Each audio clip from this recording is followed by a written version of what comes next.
Hi, I'm meteorologist John Paul, and I have a blog that you're obviously going to see, some of you, this link right from that blog called Safe Weather.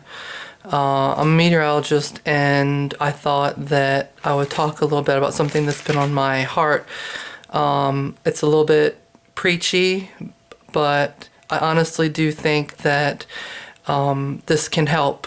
And for anyone who's actually interested in hearing what someone's opinion is about God, because this is a very God-oriented video, well then I hope that you can get something out of this, because that's the reason why I'm even doing this. So I've got notes. I'm going to look back and forth to notes because I'm not naturally a television person, but it's something I believe that it's going to help me to be a better speaker. So the title of this little thought that I'm sharing is called Heaven Sooner or Later. Psalm 32:6. The verse there makes me think that God won't let his children be flooded. Says the verse says something about not letting the floodwaters come near you.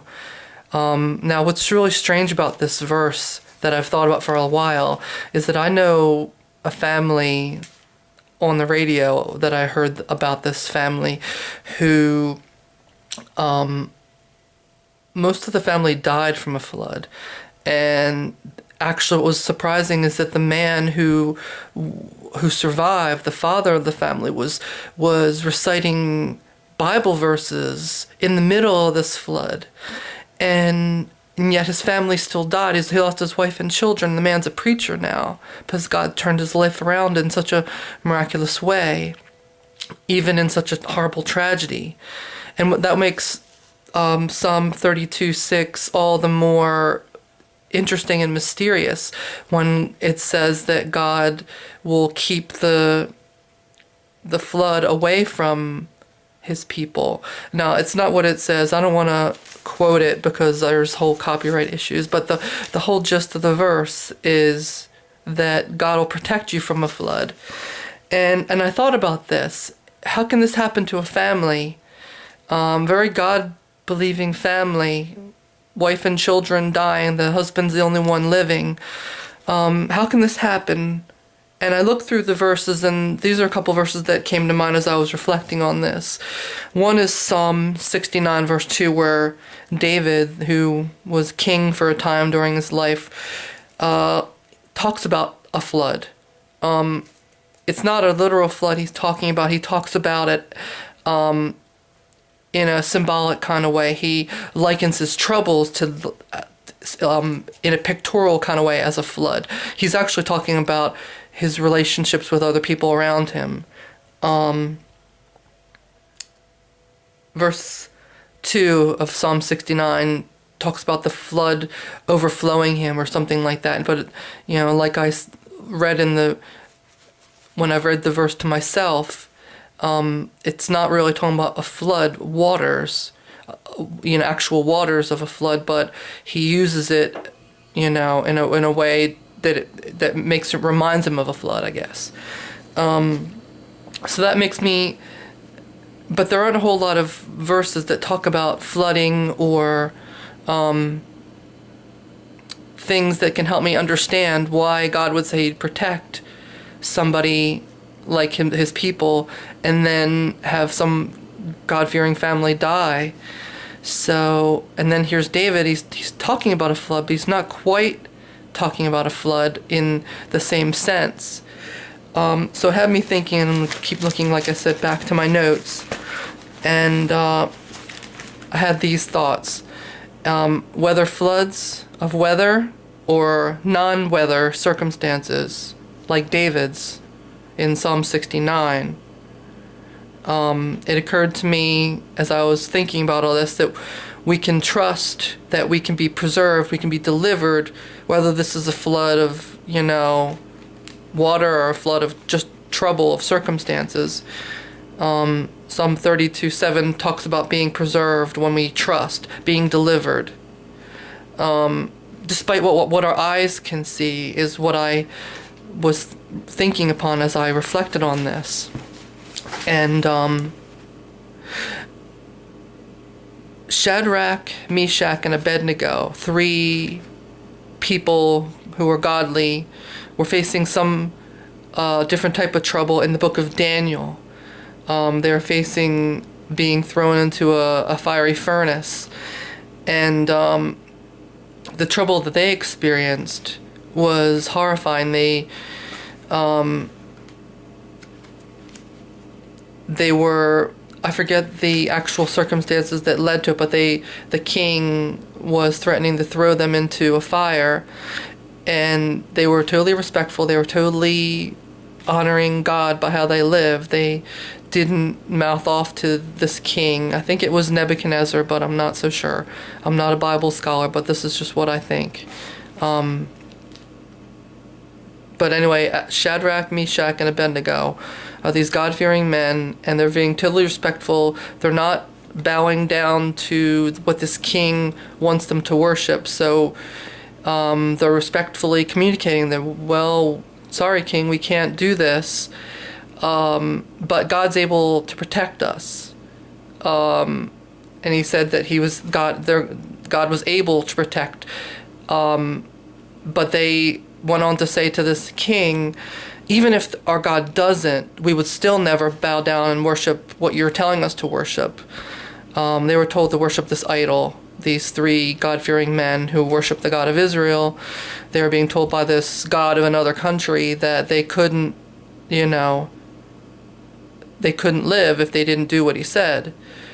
But this trouble is related to the flood trouble that I was talking about, in the sense of that they trusted. As I was mentioning in verse 7 of Psalm 32, when you trust, you'll be delivered. When you trust, you'll be preserved. And they trusted. They actually trusted that their being saved and protected by God wasn't limited to flesh and blood. They actually believed that even if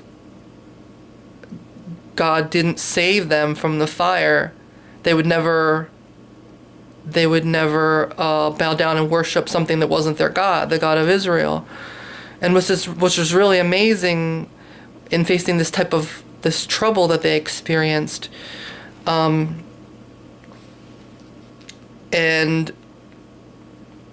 to try to finish this out,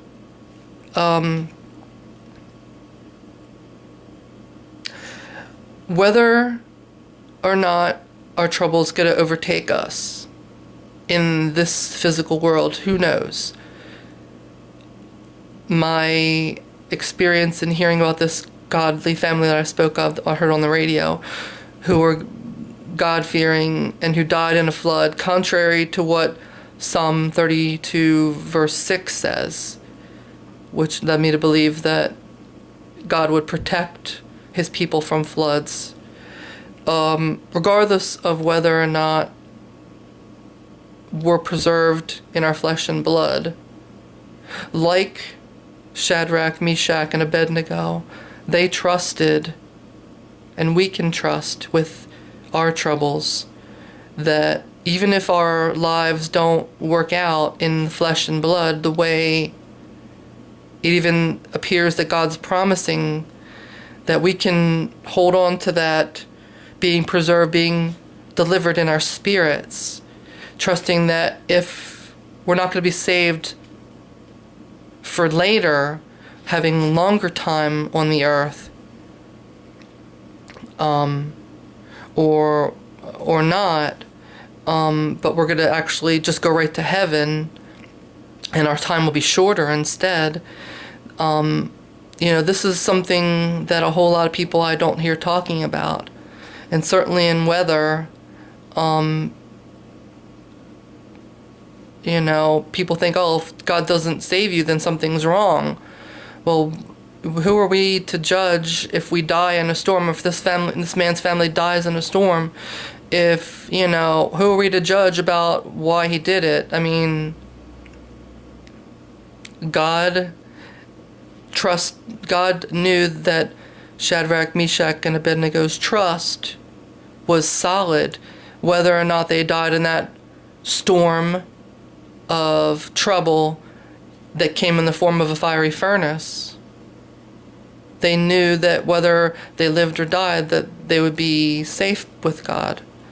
And so what I'm thinking is that if we have that mindset with our trouble, whether it's just life circumstances or whether it's the weather, then,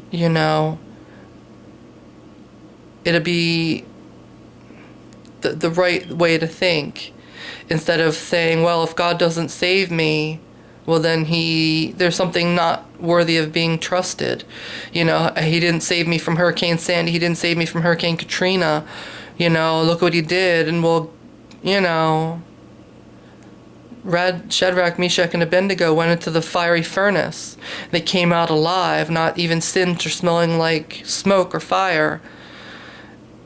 And they even said before that even happened, before they got thrown into the furnace, that they would never go against God. Well, that tells me something, that they knew something about God that I'm still learning.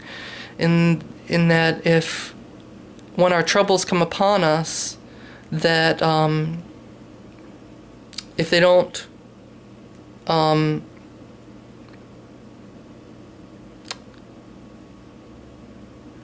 if our troubles don't stop in their tracks and they just leave us, but the troubles come upon us,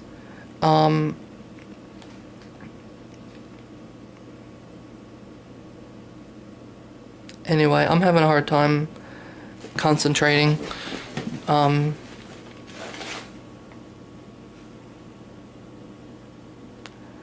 But trusting God during trouble, whether it's from floods of weather or just floods of circumstance, anything that's not related to weather, can result in either being saved for another day here in the flesh or being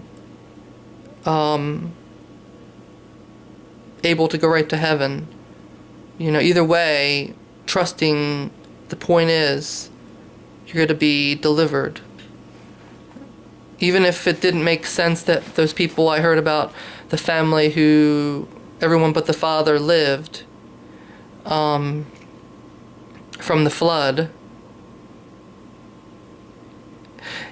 he's thriving today with a new wife and new children.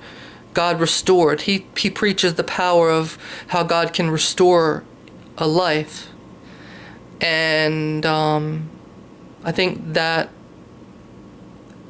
kind of confirmed in a different way that his trust in God wasn't found to be for naught.